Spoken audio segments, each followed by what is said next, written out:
ورحمة الله وبركاته.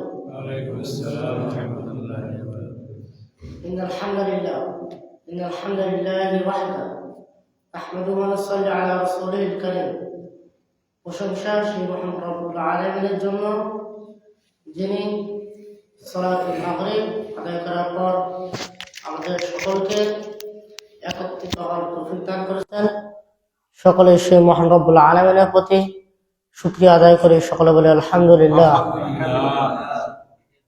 দুরূদ ও সালাম বর্ষিত হোক আখিরি জামানার পয়গম্বর জনাবে মুহাম্মদুর রাসূলুল্লাহ সাল্লাল্লাহু আলাইহি ওয়াসাল্লামের প্রতি। সকলে বলে আল্লাহুম্মা সাল্লি আলাইহি আল্লাহুম্মা বারিক আলাইহি। আজকে আপনাদের সামনে আমি সংক্ষিপ্তভাবে কিছু বিষয় আলোচনা করব। বিষয় হলো আমরা কেন আল্লাহর ইবাদত করব।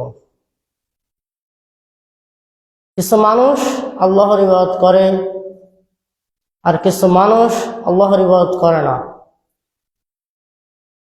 যারা আল্লাহর ইবাদত করে না তারা বলে আমরা কেন আল্লাহর ইবাদত করব। তিনি আমাদেরকে এমন কি জিনিস দান করেছেন তার ইবাদত করতে আমরা বাধ্য হব। আমরা যদি আল্লাহর ইবাদত করি তবে তার কোনো লাভ নেই, এবং আমরা যদি তার ইবাদত না করি তবে তার কোনো লস নেই। আমরা যদি তার ইবাদত করি তার যতটুকু সম্মান আছে তার একটু কোনা পরিমাণে বৃদ্ধি পাবে না।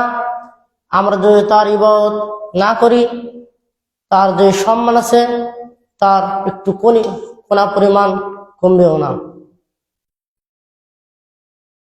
রাসূল সাল্লাল্লাহু আলাইহি ওয়াসাল্লাম বলেন, আল্লাহ তাআলার কাছে এই পৃথিবীর মূল্য একটি মশার ডানা পরিমাণও মূল্য নেই। যদি আল্লাহ তাআলার কাছে একটি মশার পাখা পরিমাণও মূল্য থাকতো তবে তিনি এখানকার কোনো কাফেরকে এখানকার একটুকু পানি পান করাতেন না। সালাত এমন একটি জিনিস যেটি মানুষকে অশ্লীল ও মন্দ কাজ থেকে বিরত রাখে। আল্লাহ তাআলা বলেন, ইন্নাস সালাতা তানহা আনিল ফাহশাই ওয়াল মুনকার। নিশ্চয়ই সালাত অশ্লীল ও মন্দ কাজ থেকে বিরত রাখে।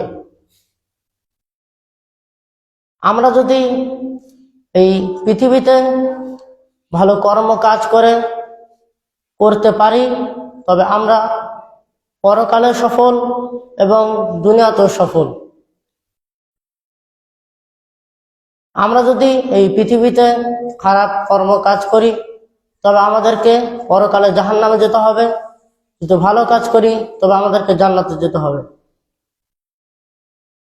আল্লাহ তাআলা আমাদের সকলকে এই বিষয় মানার এবং বোঝার তৌফিক দান করুক। সকলে বলে আল্লাহুম্মা আমিন। আখির দাওয়ানা আলহামদুলিল্লাহি রাব্বিল আলামিন। আসসালামু আলাইকুম ওয়া রাহমাতুল্লাহি ওয়া বারাকাতুহু।